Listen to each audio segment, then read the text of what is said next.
Hello everyone, welcome to my channel Quick Learners. I hope you must be liking the content and the tricks जो मैं आप लोगों को सिखा रही हूँ. Like you must be liking कि yes we can use this trick in our paper और हमारे बहुत easily हम मैथ्स को तो सॉल्व कर सकते हैं भाई.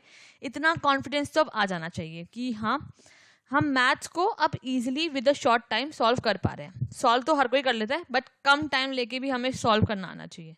यही होता है गवर्नमेंट एग्जाम को क्लियर करने की एक लॉटी ट्रिक कि सॉल्व तो हर कोई करता है बट हमें करना एक टाइम फ्रेम के अंदर जो हम इस चैनल पे सीख पा रहे हैं, जो हमें किसी चैनल ने नहीं सिखाया. लेकिन ये channel with the minimum work आपको बहुत इजीली वो ट्रिक्स दे रहा है जो आपको चाहिए एक पेपर को क्लियर करने के लिए.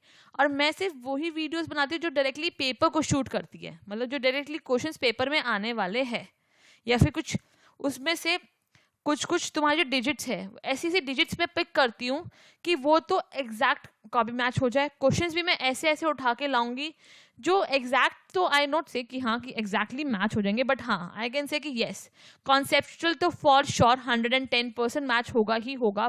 बट चांसेस है कि क्वेश्चन जो होगा सिमिलर रहेगा 50%, बिकॉज क्वेश्चन में देखो ना वर्डिंग अलग होती है तो क्वेश्चन की वर्डिंग अलग हो सकती है. और मैं कोई भी उस बात की कमिटमेंट नहीं दूंगी जो पेपर में ना हो. आप खुद आके कहोगे कि हाँ दीदी जैसा आपने बोला कि पेपर का concept was exactly same from your sheets, आपने जो शीट्स दी एग्जैक्टली सेम था वही पेपर के अंदर कॉन्सेप्चुअली वाइज, और क्वेश्चन में सिर्फ वर्डिंग का डिफरेंस था, उसके अलावा एवरीथिंग वाज सेम. वर्डिंग तो देखो बच्चे मैथ्स है, वर्डिंग बहुत सारी बन सकती है, वो बनेगी ठीक है ना, वो कोई नहीं सिखा सकता. बस कॉन्सेप्ट क्लियरिफाई कर दिए जा सकते हैं, ट्रिक्स के थ्रू कर दिए जा सकते हैं और वो मैं करने यहाँ आई हूँ. And mark my words guys, बस और बस ये कॉन्सेप्ट्स कर लो, उसके बाद there would be no need of anything else. मतलब पेपर आपके हाथ में ही होगा for sure 110. Take my wordings, paper आपके हाथ में होगा पूरे का पूरा, एटलीस्ट मैथ्स सेशन का तो हो गई ठीक है ना, क्योंकि मैं यहाँ मैथ्स पढ़ाने बैठी हूँ. एंड सच बताऊं जब पेपर देखोगे ना तो पेपर करने में मजा आ जाएगा. तुम्हें टेंशन नहीं हो गया पेपर क्लियर होगा नहीं होगा, तुम कहोगे सब कुछ पढ़ा हुआ है, बस दीदी की ट्रिक्स लगानी है, सब कुछ क्लियर हो जाएगा ठीक है. सो नाउ लेट्स स्टार्ट, और टाइम नहीं वेस्ट करते हुए शुरू करते हैं आज का टॉपिक. मजा आने वाला है. आज जो क्वेश्चन मैं कराऊंगी ना ये क्वेश्चन पेपर में आता ही आता है. मतलब एसएससी ले लो, बैंक ले लो, प्री मेंस कोई भी ले लो, लेवल अलग हो सकता है लेकिन आता ही आता है. मतलब ये क्वेश्चन पेपर से छूटता ही नहीं है. एग्जामिनर इस क्वेश्चन को डाले बिना नहीं मानता, वो पेपर में डालेगा ही डालेगा.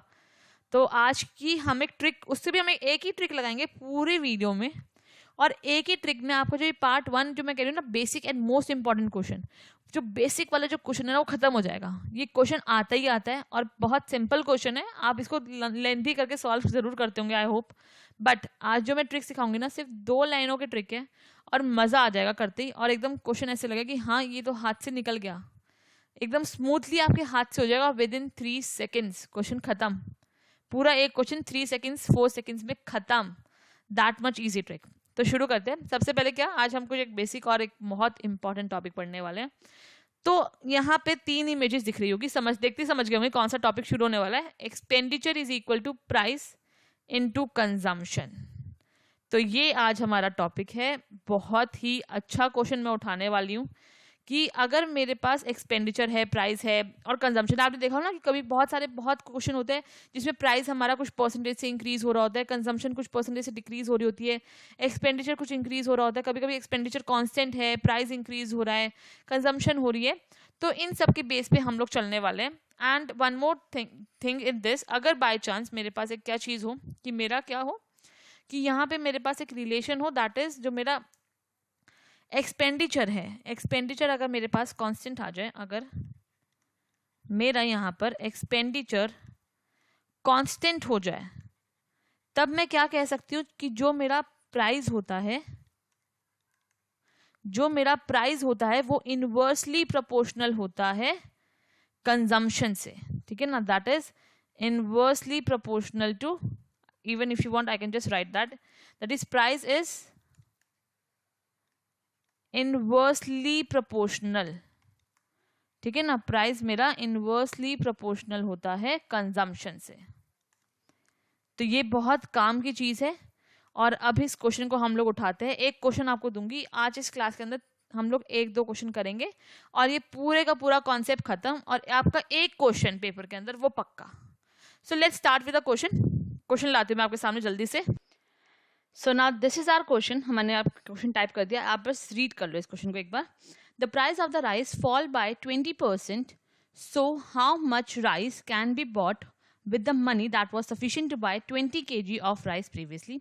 इस क्वेश्चन के मतलब से आता है कि एक्सपेंडिचर क्या है मेरे यहाँ पे कांस्टेंट है, और मुझे देखना है कि मेरा कितना कंजम्पशन होगा राइस का जब मेरा जो प्राइस है वो फॉल हो चुका होगा। ठीक है, सो लेट्स स्टार्ट। पहले आप खुद एक बार 2 मिनट के लिए ट्राई करो, नहीं होता है मैं तो सॉल्व करवाऊंगी यहाँ पर, तो जल्दी से ट्राई कर दो, फिर मैं यहाँ पे अपना आंसर शुरू करती हूँ। So please pause the video कि आप लोग ट्राई करो, मैं यहाँ पे अपना आंसर शुरू कर रही हूँ। सो आंसर सबसे पहले यहाँ पे तो that is expenditure is equal to price into consumption, जो मैंने ऊपर फॉर्मूला लिखा है आज इट इज नीचे। पहले तो अपने फॉर्मूला सेटिस्फाई करवा देते हैं। ठीक है, तो अब मेरे पास यहाँ पे क्या है कि प्राइस जो है 20% फॉल हो गया। 20% का मतलब कि अगर मैं यहाँ देखूँ 20% मेरा कितना होता है वैल्यू, 20% इज इक्वल टू 1/5। मतलब अगर पहले मेरा प्राइस 5 था तो वो 1 से डिक्रीज हो गया। ठीक है ना, बिफोर का मतलब पहले जो मेरा प्राइस था वो 5 था, अब मेरा प्राइस कितना हो गया 1 से डिक्रीज हो गया। तो अब क्या हो गया आफ्टर, अब मेरा प्राइस हो गया 4 रुपीज। ठीक है ना, क्योंकि मेरा प्राइस जो है वो 1 से डिक्रीज हो गया है, तो 5 - 1 4 हो गया। ठीक है, आप समझ गए होंगे। तो इसका क्या मतलब है कि पहले मेरा प्राइस जो 5 था वो मेरा प्राइस कितना चला गया, वो मेरा प्राइस हो गया 4। मैंने क्या कहा था, जब भी मेरा एक्सपेंडिचर क्या होता है कांस्टेंट होता है तो हम लोग क्या करते हैं इसको इनवर्सली प्रोपोर्शनल, मतलब कि 4 यहाँ चला जाएगा, दैट इज 4 यहाँ पर, और फिर क्या होगा 5 यहाँ पर। ठीक है ना, कितना आ गया, अगर मैं यहाँ पे देखूँ कंजम्पशन मेरे पास, तो एक्सपेंडिचर कितना आ गया मेरे पास, एक्सपेंडिचर मेरा हो गया यहाँ से 20 रुपीज़, यहाँ से भी एक्सपेंडिचर कितना है मेरा सेम 20 रुपीज़। तो यस ना, एक्सपेंडिचर चेंज नहीं हुआ, इसलिए ये क्या होता है इनवर्सली प्रोपोर्शनल। आप कैसे भी इस तरीके से समझ लो या फिर इनवर्सली प्रोपोर्शनल भी समझ लो, एक ही बात है। अब मुझे क्या कह रहे हैं कि जो पहले प्राइस था उसमें so how much rice can be bought with the money that was sufficient to buy 20 kg rice previously। मतलब इस 4 रुपए के, इस 4 के अकॉर्डिंग हम लोग क्या कर रहे थे 20 kg राइस ले रहे थे। तो एक के अकॉर्डिंग कितना आ जाएगा, बस डिवाइड कर दो 4 से, तो 5 kg राइस हो जाएगा। अब मुझे निकालना है कि अब हम कितनी राइस और कंज्यूम करेंगे, दैट इज 5 का मुझे मल्टीप्लाई करना पड़ेगा, तो 5 × 5 दैट इज 25 kg। बस यही आपका आंसर है, ये आपका फाइनल आंसर आ गया। That much easy, this question was that much easy, ये आंसर हो गया फाइनल, दैट इज 25 kg जो है अब हम राइस अपना कंज्यूम करेंगे। बस ये छोटी सी ट्रिक थी, आप चाहो तो डायरेक्टली 5/4 लिखकर डायरेक्टली उसको इनवर्स 4/5, बस खत्म। So this was the question, I hope you must have understood the question. Now move to second question. अब हम सेकंड क्वेश्चन सॉल्व करते हैं। So now this is the another question. Question क्या कहते हैं पहले वो रीड करते हैं। Question, the price of the sugar rises by 57.1/7%, by how much percent should the consumption be increase if sugar be reduce so that expenditure does not change. हमें देखना है कि हमें कितना अपना कंजम्पशन को इंक्रीज या कितना अपने कंजम्पशन, जो शुगर की जो कंजम्पशन है कितना उसे रिड्यूस करना पड़ेगा ताकि हमारे एक्सपेंडिचर का कोई चेंज ना हो। मतलब क्या है, हमारा एक्सपेंडिचर क्या हो, कांस्टेंट ही हो। जहां मेरा प्राइस कितना बढ़ा है इतना मेरा प्राइस जो है वो इंक्रीज हो चुका है। सो let's start with the answer. सबसे पहले तो वही अपना एक ही जो राम बाण जो अपना चल रहा है उसे लिख लो बस। वैसे पेपर में लिखने की जरूरत नहीं है, मैं सिर्फ एक्सप्लेन करने के लिए आप लोगों को लिख रही हूँ ताकि कॉन्सेप्ट एकदम अच्छे से क्लियर हो, और ये सब क्वेश्चनों पे चलता है। प्लीज गाइज, बहुत अच्छी ट्रिक है ये। ठीक है, अब देखो यहाँ पे क्या लिखा है 57.1/7%। अब आधे से ज्यादा बच्चों को जो वीडियो देख रहे हैं उनको ये नहीं पता ये होता क्या होगा, इसकी वैल्यू कैसे निकलेगी।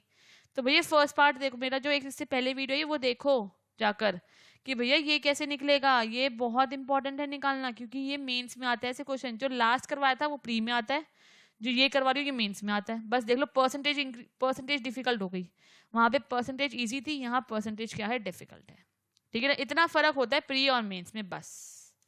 अब पहले इसको देखते हैं कैसे सॉल्व करेंगे। दैट इज क्या लिखा हुआ है यहाँ पे मैंने 57.1/7%।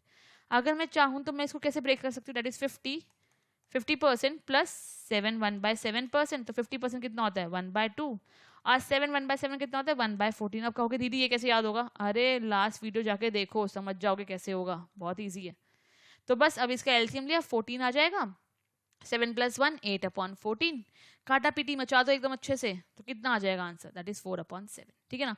इसका क्या मतलब है? पहले 7 था, फिर बढ़कर 4 और बढ़ गया, मतलब पहले 7 था, फिर 7 + 4 हो गया, दैट इज 11 हो गया। ठीक है ना?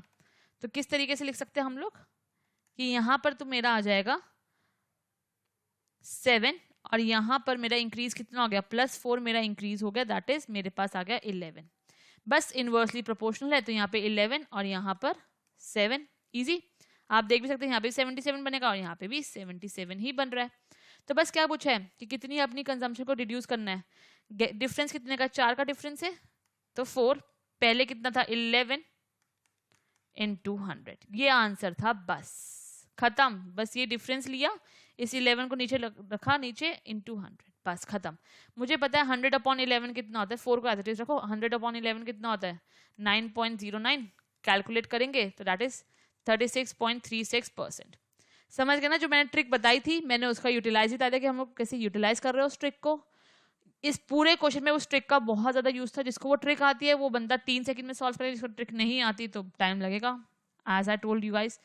So that's it for today. I hope it was a very nice class from my side. If you have any doubts, anything to say, anything to convey me कि मैम ये समझ नहीं आया या वो समझ नहीं आया, please guys message me. I hope you must be liking the content, as I'm really working hard to make this content good for you guys. And thank you for your love, and please keep on supporting me. Thank you guys. Thanks a lot. Bye bye.